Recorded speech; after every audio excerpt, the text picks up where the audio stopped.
I am Josh Frost. I am president of the Thai Kickboxing Club here at the university. It's a real way that you can go and physically work off those emotions and feelings that you've been feeling throughout the week in a safe and controlled environment.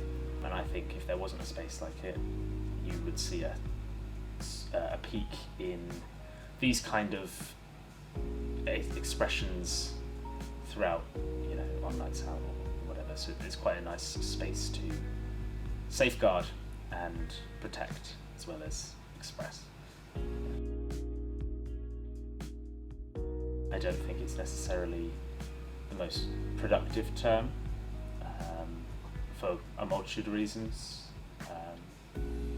One being, some of the strongest people I've met are not men.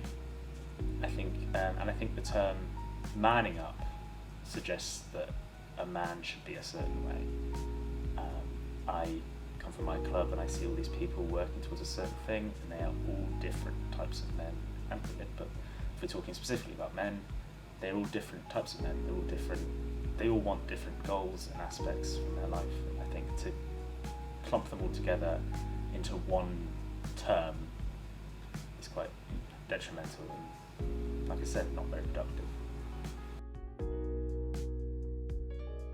Also, there's always been a understanding that the man is the one that must provide. He is the one that goes out and hunts and brings back. And on the other hand, there's this stigma that women should be more emotional. And in the past, if you want to insult a man, you may throw terms like, "Oh, you're being, girly," or something like that, and it's kind of divided. And yeah, I think I understand I come from a position of authority in the club, but there is a level of respect that you get when you're part of that club.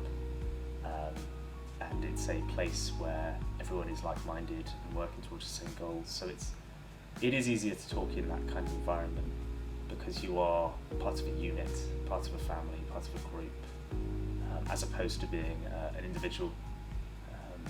You've got people around you. So yeah, it is easier, I think, to talk in a sports environment. You're taught not to appear weak. You're taught to be strong. You're taught to provide for everyone around you.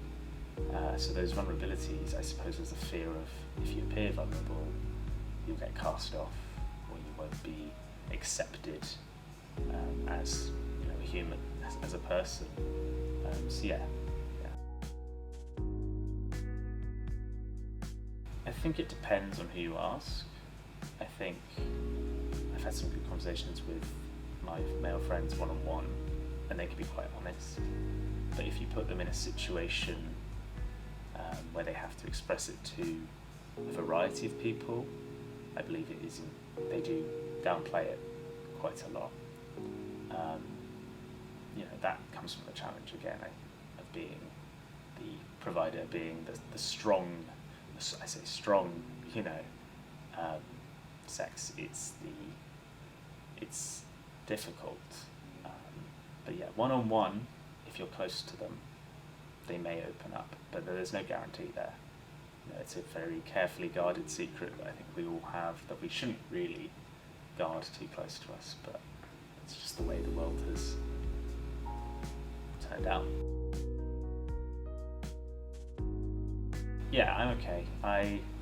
I'm an estranged student, so days can get tough. We had Mother's Day the other day, and that's a difficult one. But I went to training, and I was surrounded by people that all know, care, listen, like me, and I think that was nice. It was nice to be part of a found, chosen family, especially on those days that are difficult. But yeah, tired, but still going.